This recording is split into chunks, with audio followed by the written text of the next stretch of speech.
संविधान चौक पर हमने आज जो आपको नज़ारा दिखाया, उस नज़ारों के बीच बहुत सारी राजनीतिक पार्टियां जो है वो भी यहाँ पर में अपने लाभ के लिए या लोगों के हितों के लिए या संविधान की रक्षा के लिए अलग अलग मुद्दों के साथ में अलग अलग मांगों के साथ में यहाँ पर में उपस्थित है। जानते हैं यहाँ पर में बहुजन मुक्ति पार्टी इस बैनर के तहत बहुत सारे यहाँ पर में लोग खड़े हैं, जानते हैं उनका क्या कहना है। तो बहुजन मुक्ति पार्टी जो है ये दिखने में छोटी पार्टी लग रही है, मगर इसकी ताकत अभी 2024 में दिखेंगी और इसलिए बीजेपी के सपने जो है मुंगेर लाल के सपने साबित होंगे। मैडम आपको परिचय बताइए। भारतीय जनता पार्टी बहुजन मुक्ति पार्टी की महाराष्ट्र प्रदेश कार्यकारी सर ने अभी कहा कि हम संविधान को पूरी तरह से इम्प्लीमेंट करने के लिए काम करेंगे, लेकिन एक तरफ यहाँ संविधान को खत्म करने की बातें की जा रही है, दूसरी तरफ सुप्रीम कोर्ट का एक निर्णय कहता है कि ईवीएम मशीन से फ्री फेयर ट्रांसफर चुनाव हो नहीं सकते। तो राजनीतिक सत्ता के गलियारों में जब तक बीएमपी पार्टी नहीं आएगी तो आप किस तरह से संविधान को बचाएंगे, बताइए। तो हमारा प्रयास ही रहेगा ना। आज तक हमने बामसेप के माध्यम से पूरे भारत भर के बहुजन समाज को। मैडम मैं आपको करेक्शन करना चाहता हूँ कि बामसेप जो ये संगठन है ये गैर राजनीतिक संगठन है। हाँ, तो उसकी एक विंग है बहुजन मुक्ति पार्टी और उस मुक्ति पार्टी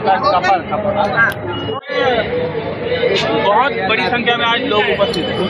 इतने लोग तो तब भी नहीं थे जब संविधान जलाया गया था। तो आज के दिन की खुशी मनाई जाए या आज के दिन का दुख मनाया जाए? मुझे तो ऐसा लगता है कि आज का दिन तो दुखी दिन मनाया जाना चाहिए, क्योंकि जब संविधान जल रहा था और दुश्मनों ने जब जलाने का काम किया है और उस समय में कोई भी आए नहीं और उस समय में बचाने का काम किसी ने किया नहीं, केवल उस समय में बहुजन मुक्ति पार्टी ने वहाँ पे निश्चित किया था, उनका विरोध किया था। लेकिन इतनी सारी पार्टियां होने के बावजूद भी जिस समय में संविधान जला रहते थे दुश्मन, उस समय में किसी ने भी आवाज उठाने का काम किया नहीं। मैं आपसे आप भी सदस्य है बहुजन मुक्ति पार्टी के, पहले तो आपका परिचय बताइए। मैं दीपक मानिकराव ढोके, कार्याध्यक्ष बहुजन मुक्ति पार्टी नागपुर शहर। सर अभी सोशल मीडिया के माध्यम से ऐसा पता चला है कि आने वाले 31 जनवरी को एक ईवीएम के विरोध में या इलेक्शन कमीशन के विरोध में एक बड़ा मोर्चा आप लेके जा रहे हैं, क्या रूपरेखा है? ईवीएम मशीन के द्वारा भारत के संविधान के मूल ढांचा को तहस-नहस किया जा रहा है। कैसे कि ईवीएम मशीन के द्वारा नाजायज तरीके से जो खासदार आमदार संसद में या विधायिका में चुनकर जाते हैं वह लोग संविधान के खिलाफ काम कर रहे हैं, ऐसा हमें नजर आ रहा है। और ईवीएम के माध्यम से मतदाताओं का जो वोट मूल्य है वो भी जीरो हो गया है, ऐसा भी नजर आया है।